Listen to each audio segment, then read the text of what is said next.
დაბრუნდით ისევ და გადაცემის მომდევნო სტუმრების შემოგვიერთდნენ და გეტყვით რომ 18 მარტს ხელნაწერთა ეროვნული ცენტრი კალიგრაფიის კონკურსის გამარჯვებულებს გამოავლენს და გამარჯვებულებთან ერთად ასევე მოხდება გაიხსნება გამოფენაც. სამსაკითხთან დაკავშირებით ჩვენ სტუდიაში სტუმრად მოვიწვიეთ ხელნაწერთა ეროვნული ცენტრის გამოფენისა და განათლების დეპარტამენტის ხელმძღვანელი ნესტან ბაგაური და კალიგრაფი დავით მაისურაძე. მოგესალმებით, ძალიან დიდი მადლობა პირველ რიგში გადაცემაში მონაწილეობისთვის. ნესტან, თქვენი დავიწყოთ. საკმაოდ წარმატებული აღმოჩნდა კონკურსი, რომელიც როგორც ვიცი 2010 წელს დაიწყო ცენტრმა, ხო? დიახ, პირველ რიგში მივესალმებით თქვენს ტელემაყურებელს. კონკურსი ქართული კალიგრაფია დაიწყო 2010 წელს. ეს იყო ძალიან დიდი ენთუზიაზმით დაწყებული საქმე, რომელიც პრაქტიკულად შეშველი ხელებით დაიწყეთ. ეს იყო ცენტრის სურვილი და სწორედ ამ დროს იყო მობრძანებული უწმინდესი ჩვენთან და ჩვენი სურვილისგან დამოუკიდებლად მან განაცხადა თავის სიტყვაში, რომ ძალიან კარგი იქნებოდა კალიგრაფიის ხელოვნება ჩვენი თანაძიებითი ტრადიციების მქონე ქვეყანას რამდენიმე დაეღორწინებინა და დღევანდელობის ნაწილად ექცია. დავიწყეთ 2010 წელს, გამოვაცხადეთ კონკურსი და ყოველგვარ მელოდინს გადააჭარბა გამოხმაურებამ 10,000 ნიმუშამდე ჩვენ დავითვალეთ. შემდეგი კითხვა შევწყვეტეთ, როდესაც ნიმუშები შემოდიოდა შესარჩევ ტურში. ეს არის კონკურსი არა რაიმე ასაკობრივ ჯგუფზე გათვლილი. უნდა აღინიშნოს, რომ მე-7 კლასის მოსწავლიდან დაწყებული ჩვენს კონკურსში მონაწილეობას იღებენ 80 წელს 80 გადაცილებული ადამიანები. ეს თემა რას ნიშნავს კალიგრაფიის კონკურსი? მოდი ავხსნათ. კეთილი. მოგეხსენებათ, რომ საბჭოთა პერიოდში ძალიან ბევრი ტრადიციული დარგი იყო ჩამგდარი.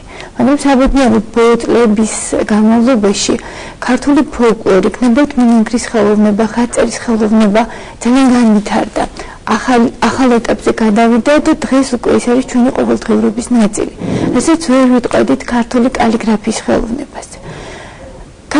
კალიგრაფიის კონკურსის გამოცხადების შემდეგ, რომელიც მოიცავს 3 ეტაპს, ჩვენი კონკურსანტები სწავლობენ არა მხოლოდ პრაქტიკულ კალიგრაფიას, აღვლენენ თავის ნიჭს ამ მიმართულებით, არამედ ჩვენ მათ ვუტარებთ გარკვეულ მეცადინეობებს თეორიულ და პრაქტიკულ მიმართულებით. კონკურსი არის 5 საკონკურსო ჯგუფში. მე-7-9 კლასის მოსწავლეები ერთ ჯგუფში არიან ერთმანეთის კონკურენტები, მე-12 კლასელები, შემდეგ ასაკობრივი ჯგუფი არის სტუდენტები. პირველ წელს მოგახსენებთ, რომ მხოლოდ სასკოლო კონკურსი იყო და მივიღეთ ძალიან ბევრი საყვედური შემდეგ, რომ რა დავაშავეთ მათ, ვის კარგად წერთ, მაგრამ ადრე არ მოგვეცა ამის გამოვლენის საშუალება, ახლა კი ამ ასაკობრივ ჯგუფში აღარ ვჩნდებით. ამიტომ ჩვენ დავამატეთ სტუდენტების კატეგორია ცალკე და პირობითად დავარქვით საკონკურსო ჯგუფს სხვა ზრდასრული დაინტერესებული პირები. ამას ემატება უცხოეთში მცხოვრები მსურველები, მე არ ვამბობ ქართველებს, რადგან მხოლოდ ქართველები არ არიან ხოლმე მონაწილეები. ჩვენ გვქონდა შემთხვევა, როდესაც გერმანელი მსურველები იღებდნენ მონაწილეობას, იღებდა იაპონელიც, თურქეთში მცხოვრები და ჩვენ უცხოეთიდან გამოგვეხმაურა 15-მდე ქვეყნის წარმომადგენელი ამ წლების განმავლობაში. ეს არის როგორც ამერიკის კონტინენტი, არის ევროპა, არის ცენტრალური აზია და მათ შორის თურქეთი, ჩვენი მეზობელი ქვეყნები, თურქეთი, აზერბაიჯანი, სომხეთი. ესე იგი, სხვა ჯგუფი, რომლებიც არიან სხვა ასაკობრივი ჯგუფის, ანუ სტუდენტების გარდა, ანუ ვინც წერს კარგად და უნდა რომ მიიღოს მონაწილეობა. ეს როგორ ხდება ამ ადამიანების ინფორმირება? ანუ გასაგებია, რომ სტუდენტებს უნივერსიტეტში მივაწოდებთ ამასთან დაკავშირებით ინფორმაციას, სკოლის მოსწავლეებს სკოლაში. სხვა ჯგუფის დასრული ადამიანების და უკვე ვთქვათ, ადამიანები, რომლებიც სტუდენტები აღარ არიან, ამ ადამიანების ინფორმირება როგორ ხდება? კონკურსის შესახებ ძალიან კარგი საშუალება ინფორმაციის გავრცელებისათვის არის რეგიონული რესურს ცენტრები, სასწავლო რესურს ცენტრები. ბირთვი მაინც ჩვენი მოგეხსენებათ ინფორმაცია ძალიან მალე ვრცელდება. პირველ რიგში ჩვენი ემისრები ამ მიმართულებით იყვნენ პედაგოგები, რომლებიც სკოლაში მუშაობენ. გარდა ამისა ჩვენ ვიგზავნით ინფორმაციას რეგიონულ კულტურის სამსახურებს, რომლებიც ავრცელებენ ერთ-ერთი ინფორმაციის გავრცელების საშუალება გახლავთ ჩვენი საიტი და სოციალური ქსელები და გარდა ამისა ძალიან დიდი მადლობა მედიას ამ მიმართულებით მედია ყოველთვის გვერდში გვიდგას ერთი განსხვავება არის თქვენ სწორედ აღნიშნეთ მოსწავლეების ნამუშევრების მობილიზება არ არის რთული ამაში მე გვეხმარება საქართველოს განათლებისა და მეცნიერების სამინისტრო რომელიც ფინანსური მხარდაჭერით და ორგანიზატორებითაც სტარტდება ეს კონკურსი რესურს ცენტრების მეშვეობით ხოლო დასრული პირები ანუ ისინი ვინც არ არიან მოსწავლეები მათ შორის სტუდენტებსაც უშუალოდ ხელნაწერთა ეროვნულ ცენტრში მოაქვს ნამუშევრები როდესაც გამოცხადდება ის პერიოდი როცა მიიღება ნაწერების თუმცა მეორე მასწავლებლები ძალიან კარგად იყენებენ რესურს ცენტრების რესურსს და ისინი რესურს ცენტრების მეშვეობით გზავნიან ხოლმე და დავით გითხოთ ადგილზეა ჩვენთან კალიგრაფი დავით პირველად იღებ თუ არა მონაწილეობას ამ კონკურსში და რამდენად საინტერესო აღმოჩნდა შენთვის მე წელს ავიღებ მონაწილეობას კონკურსში მე მონაწილეობა მივიღე 2010 წელს პირველ კონკურსში და პირველი ადგილიც დავიკავე შემდეგ კიდე მეორეთაც მივიღე უკვე მაშინ პირველ წელს მოსწავლეების კატეგორიაში ხოლმე მეორე წელს უკვე სტუდენტების კატეგორიაში და მეორე წელსაც გავიმარჯვე პირველი ადგილი დავთვალე ძალიან მაინტერესებს შენი კალიგრაფია და იასხო ერთი ფურცელი და პასტავათხოვოს და კავანი ამის შემდეგ უკვე სხვადასხვანაირად გავაგრძელე მე ამ სფეროში მოღვაწეობა შემდეგ უკვე მიმიწვიეს რუსთავში ერთ-ერთ სამრევლო სკოლაში პედაგოგად კალიგრაფიის პედაგოგად და წელს უკვე ჩემი მოსწავლეები იღებენ მონაწილეობას კალიგრაფიის კონკურსში და სხვათა შორის უნდა აღვნიშნო რომ 10 მოსწავლე იყო და აქედან 8 მოსწავლე გახდა ფინალისტი და ველოდებით ჯერ შედეგები არ ვიცით და ველოდებით კარგს იახლეებს ყოველთვის გამორჩეული კალიგრაფია გქონდა თუ კონკურს როდესაც გამოცხადდა კონკურსი იმუშავე მაშინ საერთოდ ბავშვობიდანვე დაინტერესებული ვიყავი ხოლმე რაღაც ლამაზი წერა მომწონდა ასომთავრულად წერდი ხოლმე სადაც სკოლაში შევიდოდი მაგრამ არ ვიცოდი ასომთავრული ბეიკრა ძალიან ლამაზად წერდი ბავშვობაში აი კონკურსში პირველ წელს მე დავწერე ისეთი კალიგრაფიით რომელიც ალბათ ყველასგან იმით იყო გამორჩეული რომ იყო ისტორიული ხელი იყო მე-18 საუკუნეში და მე-17 საუკუნეში როგორც წერდნენ დაახლოებით ისეთი ხელის დავწერე და ამიტომ გამოარჩიეს ჩემი კალიგრაფია ყველასაგან თუმცა ახლა უნდა აღვნიშნო აუცილებლად რომ აი იმ კალიგრაფიით რომელთაც მე 2010 წელს გავიმარჯვე წელს გამიჭირდებოდა ალბათ გამარჯვება იმიტომ რომ წლების განმავლობაში ეს კონკურსი ვითარდება ხარისხიც მატულობს თქვენი მოსწავლეებიც გაიზარდნენ დაიხოცეს და ასე მეც მათ შორის მართლა ისე ავწერე როგორც 2010 წელს მაგრამ იმის თქმა უნდა რომ კონკურსი რა თქმა უნდა მუშაობს ხარისხს და აი შემდეგ წელს რა ფორმით მიიღე მონაწილეობა 2010 წლის მერე 2010 წლის შემდეგ 2011 წელს ჩემ адам მიიღო მონაწილეობა და მანაც გაიმარჯვა მაგრამ 2000 აი წელს უკვე ანუ დაიმარჯვეთ რომ შენი მოსწავლეებიც გაიმარჯვებენ ხო მაგრამ ის არის ყველა იმარჯვა ყველა კარგად წერს აი მაგალითად ადამიანებს რომლებსაც არ გამოძდით კარგი მაგალითად მე მაგ ძალიან რთული კალიგრაფია და ხშირ შემთხვევაში ექიმებიც რეცეპტს წერს ხო გაუგებარი აბსოლუტურად მხოლოდ ფარმაცევტებს ესმის ხოლმე მათი კალიგრაფია აი ეს ადამიანებს თუ შეიძლება გამოუსწოროთ ხელი და რაღაცა ვასწავლოთ ჩემთან მოდიან ხოლმე მოსწავლეები ძირითადად მე პატარა ვიყავს მოსწავლეები და მშობლები მეუბნებიან რომ ჩემი შვილი ძალიან ცუდად წერს და იქნება ამეუშოროთ სკოლაში მე ცუდად ვწერდი სკოლა სხვა რამე ეს კალიგრაფია არის უფრო სხვა რამე ვიდრე სკოლაში რაც გვჭირდება ის სკოლაში გვჭირდება სუფთად წერა რომ საკონტროლო წაიკითხოს მასწავლე მაგრამ კალიგრაფია ცოტა უფრო ხატრული რაღაც უფრო ხელოვნება ვიდრე ამიტომ ცოტა ნიჭით საჭიროა რა თქმა უნდა მაგრამ მე მყოლია ისეთი მოსწავლეები რომლებიც თავდაპირველად ძალიან ცუდად წერდნენ მაგრამ წელს აგერ ფინალისტები არიან უკვე და ეს იმას ნიშნავს რომ ჟიურის ძალიან მოეწონა და ორჯერ პირველ ტური გადაარახეს მეორე ტურიც გადაარახეს მესამე ტურში არიან უკვე და ასე რომ ცალკეულ შემთხვევებში გამოსწორება რა თქმა უნდა შეიძლება და გადავიდით ჟიურიზეც ლოგიკურად ხო ესთან და კითხავთ ჟიურის წევრების შესახებ ვინ არიან ეს ადამიანები და რის მიხედვით ხდება შერჩევა კონკრეტულად პირველ რიგში მინდა განვაგრძო დავითის წამოწეული თემა რადგან თქვენ გყავთ ფართო აუდიტორია არ იქნებოდა ორიგო აღვნიშნო რომ კალიგრაფია ხშირად გვიწევს ამის ახსნა კონკურსანტებისთვის, ცხადია უკმაყოფილო კონკურსანტებისთვის, რომ ბავშვობიდან ელმებიან რომ ძალიან ლამაზად წერ და ამ დროს შემდეგ აღმოჩნდება რომ ისინი რაღაც წარმატებას ვერ აღწევენ კონკურსში. კალიგრაფია არ არის ლამაზად და სუფთად წერა. კალიგრაფია არის წერის ხელოვნება. სწორედ ამ ძირითად თეზას იყენებს ჟიური, როდესაც აფასებს ნამუშევრებს. ჩვენი ჟიურის წევრები არიან განსხვავებული პროფესიის ადამიანები, რომელთაც მხოლოდ ერთი მიმართულებით შეფასება არიან გრაფიკოსები, შრიფტის სპეციალისტები, კალიგრაფები, ხატმწერები, ბუნებრივი ხელნაწერთა ეროვნული ცენტრის თანამშრომლები, პროფესორები, რომლებიც მთელი ცხოვრება სწავლობენ ქართული ანბანის გრაფიკული მოხაზულობის საფუძვლებს და სწორედ ასეთი განხილვის შემდეგ გადადის ადამიანი მომდევნო ტურში. არის ხშირად შემთხვევები, როდესაც ჩვენ ძალიან ბევრ კონკურსენტს ვაძლევთ შანსს, რომ კიდევ ერთხელ მოვიდეს, გადავიდეს შემდეგ ტურში, რათა გარკვეული გამოცდილება და ცოდნა შეიძინოს. ჩვენ ძალიან აქვე უნდა აღინიშნოს ეთიმო დავამატებ დავითთან დაკავშირებით, მე გითხარით, რომ 10,000 ნაწილზე მეტი იყო პირველ ტურში. ეს იყო გაშლილი ფურცლები ყველგან, თვალები აჭრალებული და უცებ ამოვიდა ნაწერი, რომელიც ფიქრობდით, რომ უცებ იმ საუკუნიდან არისო. გიაბუღაძე იყო იმ წელს ჟიურის წევრი და გაგლილი ამბობდა, ეს რეინკარნაცია არის წარსული და მოსული. ძალიან ხშირად ვეცდებით. ერთი უნდა აღინიშნოს, რომ ჯერჯერობით ჩამოყალიბებული სტუდია გამართული. ესეც ქვია საქართველოში არ არის. ეს შუადღე დაგვიწერე. ფულცას მიცემე ისეც რომ კონკურსთან თანამშრომელი პირველივე საწყისიდანვე არის საქართველოში მხატვარ კალიგრაფთა კავშირი, მისი დამაარსებელი არის ბატონი ლეონ ჩაგანოვა. და მას აქვს მცირე სტუდია და ვიცი რომ მასწავლის კალიგრაფიას.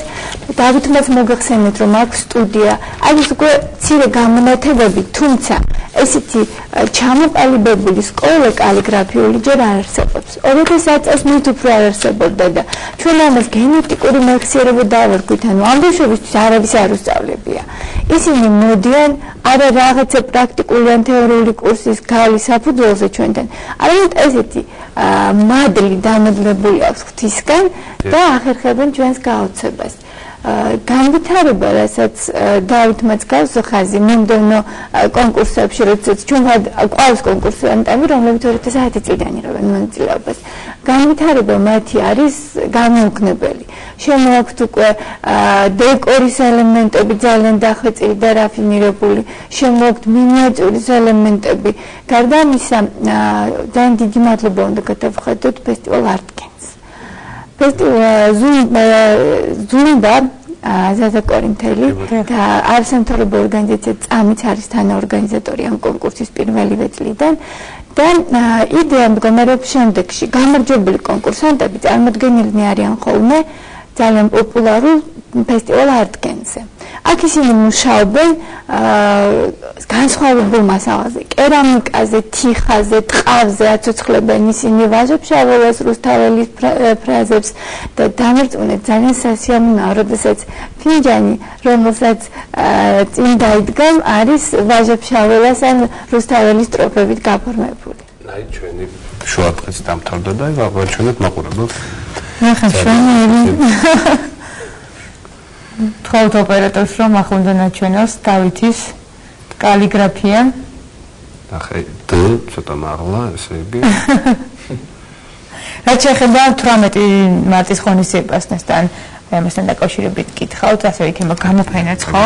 გამოფენაც გაიხსნება. 18 მარტს 12 საათზე სამ იქნება ეს გამოფენა დავასრულებთ ბანკის სათავო ოფისში.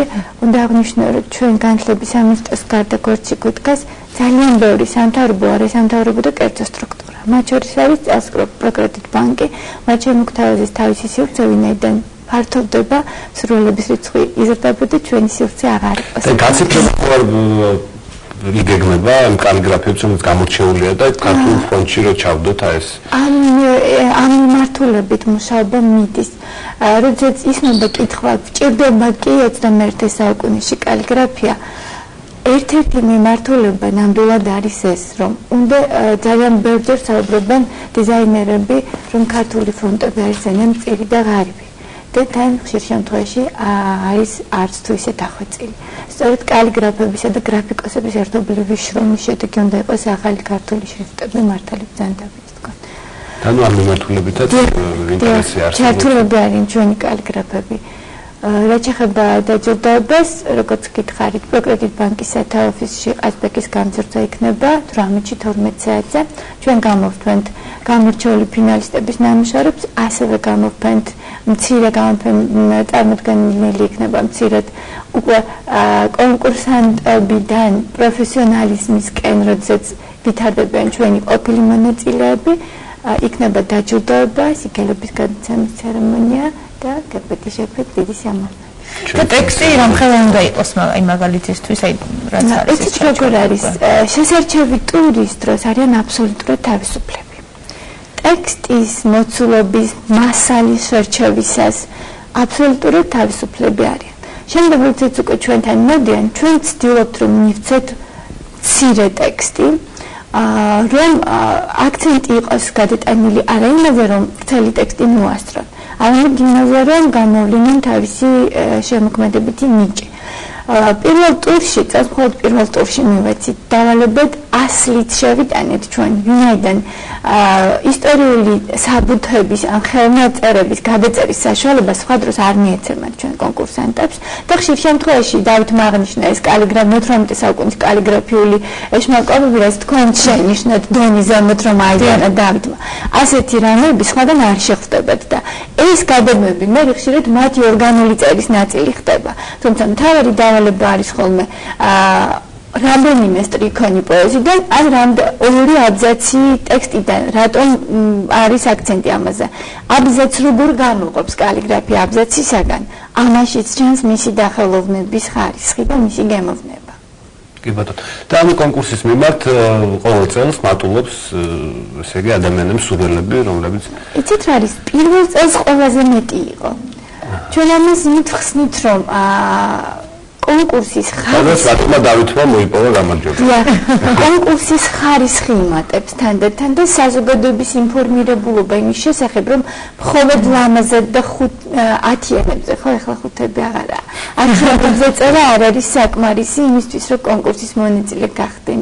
ჩვენ ვაქვეყნებთ ყველა ნამუშევარს, ვინც ფინალისტი და გამარჯვებულია ხოლმე სოციალურ ქსელებში, ესე რომ შეუძლია ფართო საზოგადოებას ეს ნახოს და ფიქრობ უნდა მოგზაურონ სოციალურ ქსელში. ქართული კალიგრაფია. და მაგათებისაც აქვს სურვილი რომ მონაწილეობა მიიღოს, მე როგორც ვიცი, ნამუშევრების ნახულობს და შეუძლია კიდევაც რა კონკურენცია შეაფასოს, ანუ დაახლოებით რა, თუნდაც გასული წლის გამოფენა ნახოს.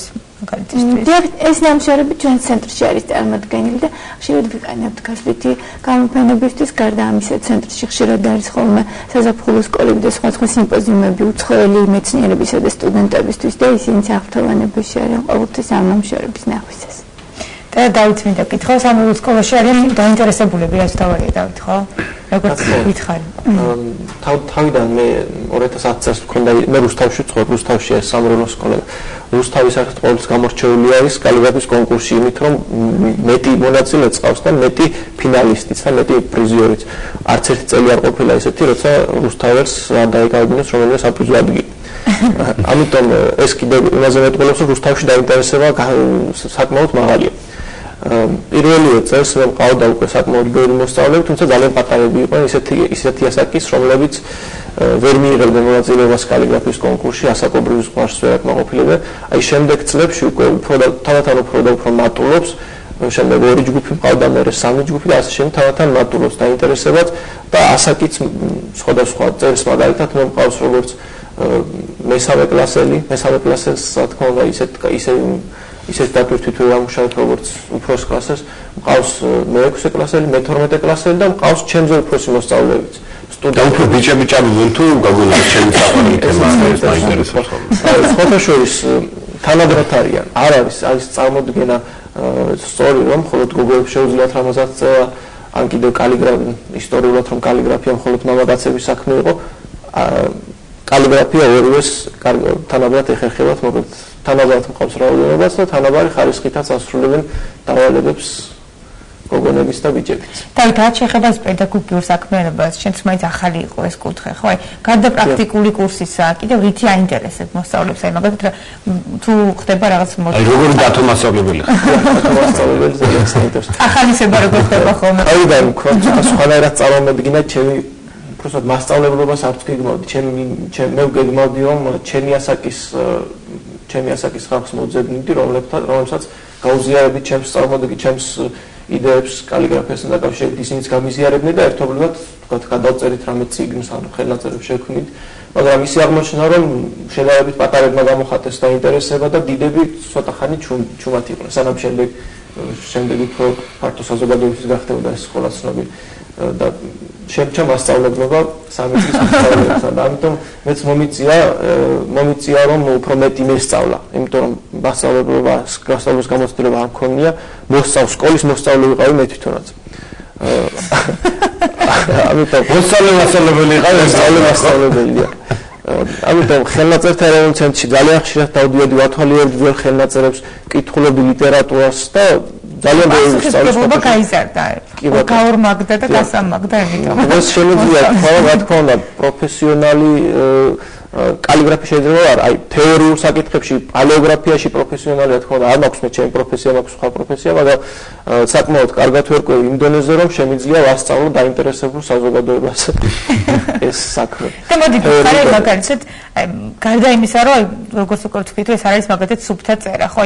რა უნდა ჩადო ისეთი რომ დაინტერესო შენ გეცოდინება იმიტომ რამდენიმე კონკურსის გამარჯვებული ხარ. რა თქმა უნდა მარტო რამდენიმე მნიშვნელოვანი იდეა. სუფთა წერას არ აქვს მნიშვნელობა. აქ უფრო მხატვრული ეფექტი უნდა შეიქმნას ისეთი რომ ერთი შეხედვითაც გამოარჩიოს ნაწერი სხვა ყველა დამწერისაგან ასე ვთქვი. აქ თქვენ შემთხვევაში ორგანიზატორმა როგორც გადამწყვეტი არის კალიგრაფიული ნავშრომი ჩემი აზრით ინდივიდუალობა. აი არასოდეს არ არის მომგებია როცა ვიღაცას ბაძავს, სხვას ბაძავს, ყოველთვის ასე ვთქვათ დაბალ ხარისხზე მეტყველებს. ამიტომ ჩემ მოსწავლეებს მე ყოველთვის ვუკრძალავ ხოლმე რომ სხვისი ასლი გააკეთოს, სხვისი ნაწერის ვუკრძალავ შეიძლება პირველ გაკვეთილზე უთხრა რომ გაეცნო სხვის ნაწერებს გააკეთონ კი ბატონო ასლი, მაგრამ მეორე, მესამე, მეოთხე გაკვეთილებზე უკვე ვთხოვე რომ თავისი მაინც მიბაძვით ხდება ალბათ, ხო? კი, რა თქმა უნდა, ხა ჯერ უნდა გაეცნო სხვას როგორია და შემდეგ შენი შექმნა. იქ კიდევ ძალიან დიდი მნიშვნელობა აქვს როგორ გააფორმებ, როგორ საზრდაო ასოებს გააკეთებ, ან კიდევ რაღაც დეკორით როგორ შეამკობ შენს ნაწერს. ასე გვერდზე ტექსტის განაწილებასაც საკმაოდ დიდი მნიშვნელობა აქვს. პატარა ბავშვებს უჭირთ ხოლმე მინდვრების დაცვა მაგალითად, ესეც უნდა ასწავლო თავიდან რომ აი თვისო. არა ხოლმე პატარებს. ანუ მინდვრების დაცვა ესე იგი ძალიან და რაღაც სტანდარტებიც კალიგრაფიაში არ არსებობს, იცით, თუ კი მაგალითად მე ძალიან ესე კლასიკურ კალიგრაფიას ვანიჭებ უპირატესობას, არიან ჩემი მეგობრები კალიგრაფები, რომლებიც ძალიან ესე აბსტრაქტულად რაღაც ისეთი კალიგრაფია აქვთ, რომელსაც შეიძლება ძალიან ბევრი ვერ კითხულობდეს, მაგრამ ვერ გაიგებს ვერავინ. კი ბატონო, აი შეიძლება შევადაროთ ფერწერაში თქო არსებობს აბსტრაქტული მხატვრობა და ეს მაგალითად რეალისტური მხატვრობა, ხო? ესეთი მიმდინარეობები კალიგრაფიაშიც არსებობს და ვიცნობ რაღაცის დაწერა რომ მოგინდეს ესეთი იმდენად არის გამჭირვალე შენში რომ ასე წერ თუ ასაც გიწევს რომ უცებ ჩემი ნომერი ჩაინიშნე ძალიან უშუალოდ ჩავიდე შეიძლება თქვენც წაიკითხოთ ჩემი კალიგრაფია, მაგრამ ამას მომზადება ჭირდება, რა თქმა უნდა, განწყობა ჭირდება. ეხლა უნივერსიტეტში რაღაცას რომ ვიწევ, ნამდვილად კალიგრაფიულად დროც მიაქვს ამას და ენერგიაც. დონს ესე ვერ დაწერ მაგლა, ხო, როგორც ჩემი. შეიძლება დავწერო, მაგრამ ესეთი ლამაზი არ გამოვა.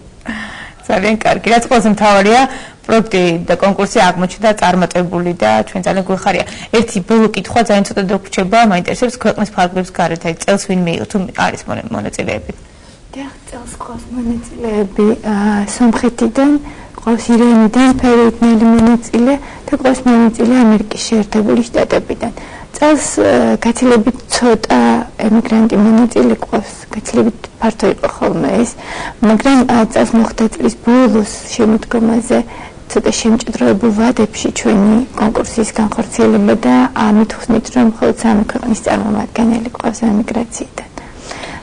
მათ უნდა აღინიშნოს რომ ემიგრანტებთან კავშირში ყოველთვის გვეხმარება და თანამშრომლობს ჩვენთან დიასპორის საკითხებში სახელმწიფო მინისტრის აპარატი.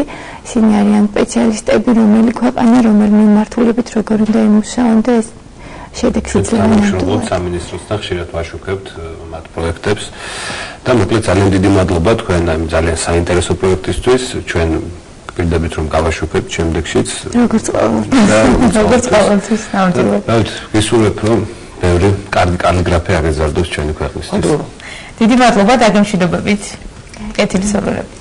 ჩვენ რამოდენიმე წუთში დაბრუნდებით ახალი თემებით, ახალი სტუმრებით, ასე რომ დაგვალოდეთ არ გადართოთ.